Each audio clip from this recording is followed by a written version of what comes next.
Hello everyone, कैसे हैं आप सभी लोग। उम्मीद करती हूँ कि बहुत ही बढ़िया होंगे।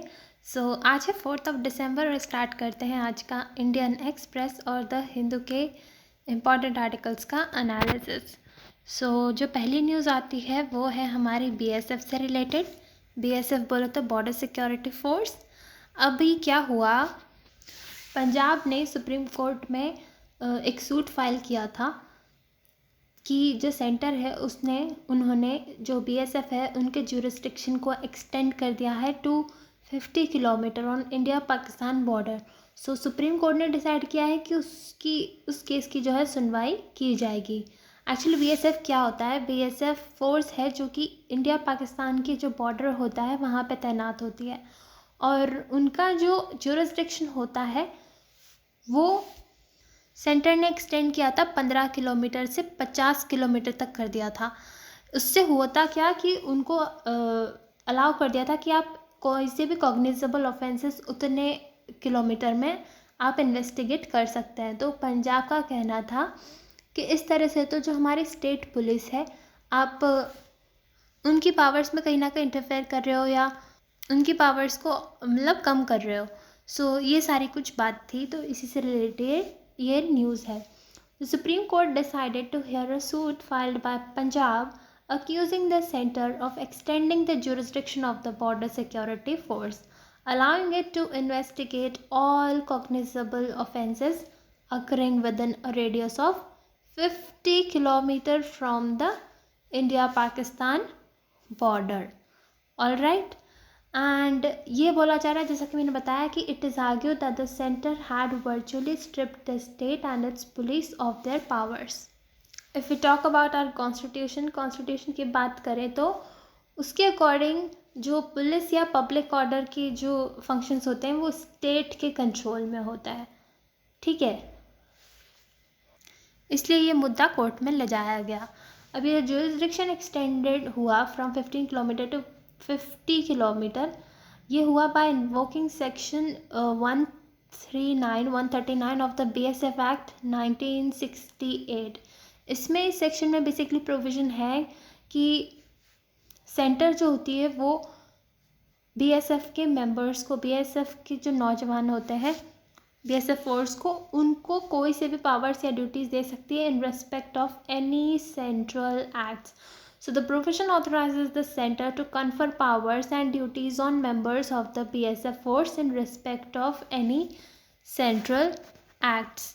और वहीं पे अगर सॉलिसिटर जनरल की बात करें जो गवर्नमेंट का साइड रखते हैं, उन्होंने कहा है कि बेसिकली ये जो पावर दी गई है वो एज अ कॉन्करेंट जुरिसडिक्शन होगा along with the local police. ऐसा नहीं है कि लोकल पुलिस की पावर्स ले ली गई है, ये कॉन्करेंट जुरिसडिक्शन होगा, ठीक है। एंड ये मूव इसलिए लिया गया है ताकि पुलिस को और बेहतर बनाया जा सके और जो जितने भी क्रॉस बॉर्डर क्राइम्स होते हैं, मान लो कि इलीगल एंट्री होती है हमारे देश में या उससे रिलेटेड कोई और भी अगर ऑफेंसेस होते हैं, तो उनको अच्छे से प्रॉपरली डील किए जा सके, इसलिए ये स्टेप लिया गया है।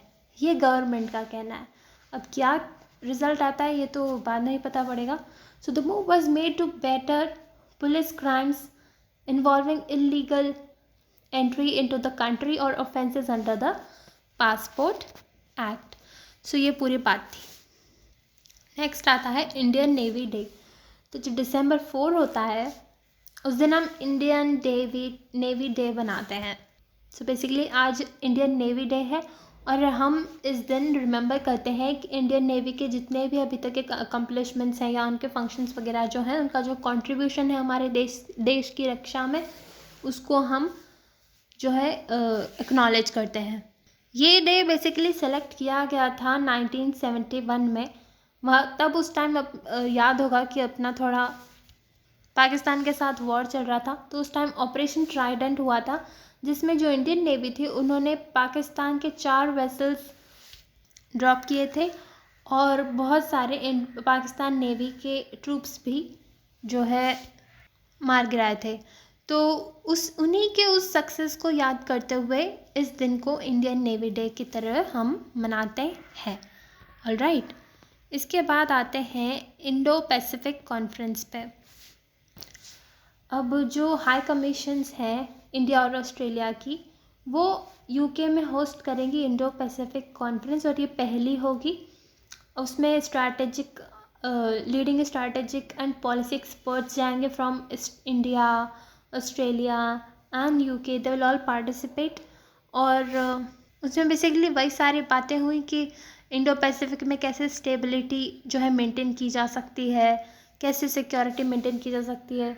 So to explore practical ideas to strengthen Indo Pacific resilience, address threats to regional security and enhance strategic stability. All right. उसके बाद ये जैसा कि हम सुनते ही रहते हैं कि फ्री, ओपन और सिक्योर इंडो पैसिफिक होना चाहिए, इस विजन को भी इन्होंने प्रमोट किया। And jointly shaping a region that thrives on inclusivity, rules based order. Rules based order बहुत ज़रूरी है, स्पेशली इन अ टाइम जब चाइना अपना इन्फ्लुएंस बहुत बढ़ाता जा रहा है, उसकी काफ़ी एक्सपेंशनिस्ट पॉलिसीज़ हैं, तो उस वजह से रूल बेस्ड ऑर्डर होना बहुत ज़रूरी है। म्यूचुअल रिस्पेक्ट फॉर सोवरेनिटी, ये भी बहुत इंपॉर्टेंट है। So it dealt with several issues from connectivity, maritime security to advance technology collaborations. भाई टेक्नोलॉजी में कैसे कोलैबोरेट कर सकते हैं, कनेक्टिविटी कैसे बेटर कर सकते हैं, मैरीटाइम सिक्योरिटी हम कैसे बेटर कर सकते हैं, इन सारी चीज़ों पे इसमें बात हुई। नेक्स्ट आता है अर्थक्वेक। अब अर्थक्वेक कहाँ पे आया, तो एक तो लद्दाख में आया, ज़्यादा मैग्नीट्यूड का नहीं था, 3.4 का था। एंड बांग्लादेश की बात करें तो 5.8 मैग्नीट्यूड का आया, 2 जगह आया।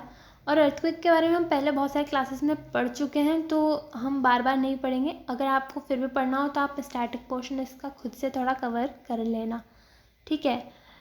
थोड़ा जाने तो अर्थक्वेक सब जानते हैं कि it is the shaking of the earth caused due to the release of energy which generates waves that travels in all directions and there can be several causes of it। बहुत सारे कुछ causes हो सकते हैं जिसकी वजह से कुछ शेकिंग होता है अर्थ वगैरह में। और क्यों होता है, मान लो कुछ फॉल्ट आ गया, या फिर प्लेट्स का मूवमेंट हो गया, या फिर मान लो कोई वोल्केनो आ गया, बहुत सारे रीजंस हो सकते हैं किसी अर्थक्वेक के आने के।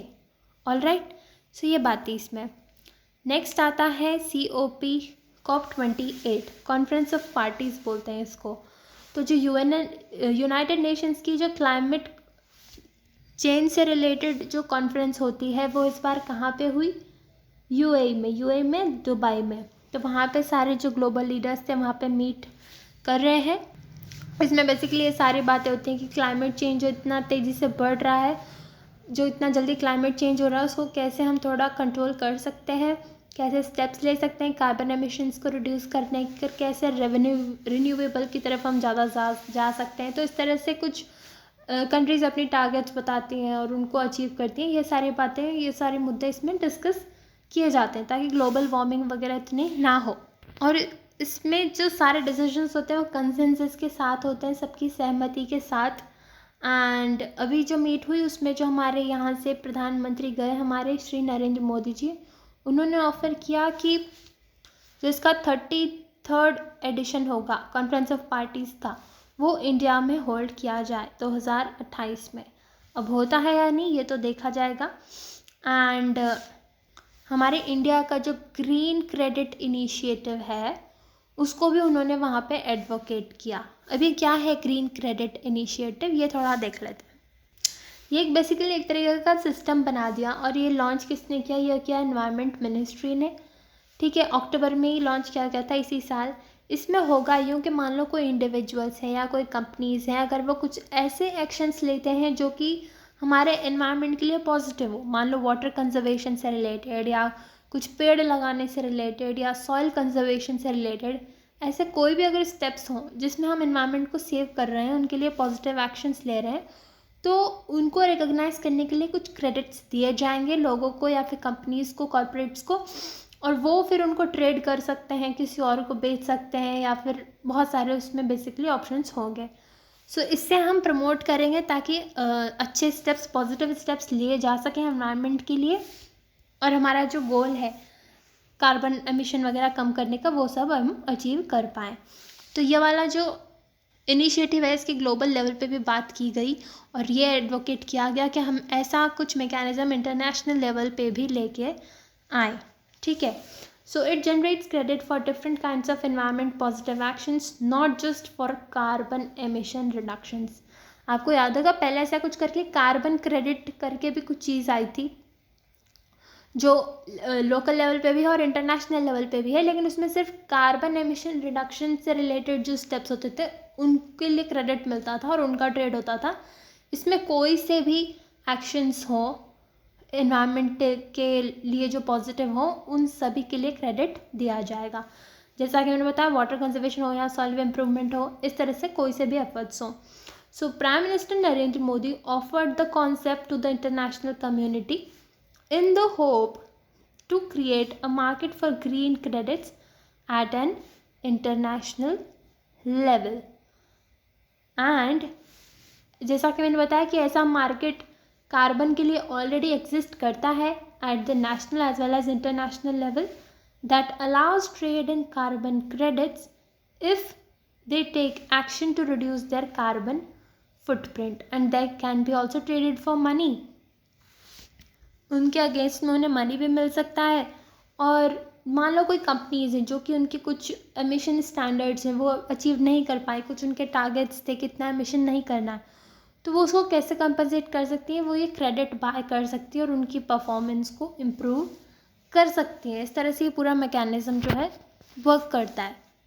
उसके अलावा जो एक लॉस एंड डैमेज फंड होता है उसको भी कहीं ना कहीं वेलकम किया गया COP28 में.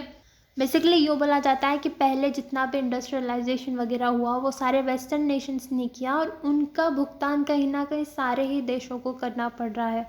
उनकी वजह से ज़्यादा क्लाइमेट चेंज हुआ और अब जो है जो जैसे कुछ वल्नरेबल नेशंस हैं, जो कुछ डेवलपिंग या अंडर डेवलप्ड नेशंस हैं जो इन चीज़ों से अपने आप डील नहीं कर सकते, उन पर बेसिकली क्लाइमेट चेंज का काफ़ी इम्पैक्ट आ रहा है. तो उनसे डील करने के लिए उनका कहना होता है कि हमें जो डेवलप्ड नेशंस हैं उनसे कुछ कंपनसेशन मिलना चाहिए. सो उसी से रिलेटेड ये लॉस एंड डैमेज फंड है. सो इसमें अराउंड ओवर 500 मिलियन के फाइनेंशियल कमिटमेंट्स हैं. इसमें क्या किया जाएगा, जैसे मैंने बताया, to aid vulnerable countries facing climate change impacts. और इसको ओवरसी कौन करेगा, तो World Bank it will oversee the fund initially and which is financed by rich nations and some developing countries. So ये बात है इसमें. अभी तक ये बातें आई है COP28 की. इसके आगे अगर और भी कुछ मुद्दे होंगे आगे डिस्कस होंगे तो उस हिसाब से हम उसको कवर करते जाएंगे. ऑल राइट, सो आज के लिए इतना ही. I hope it helps you. Thank you so much. Have a nice day.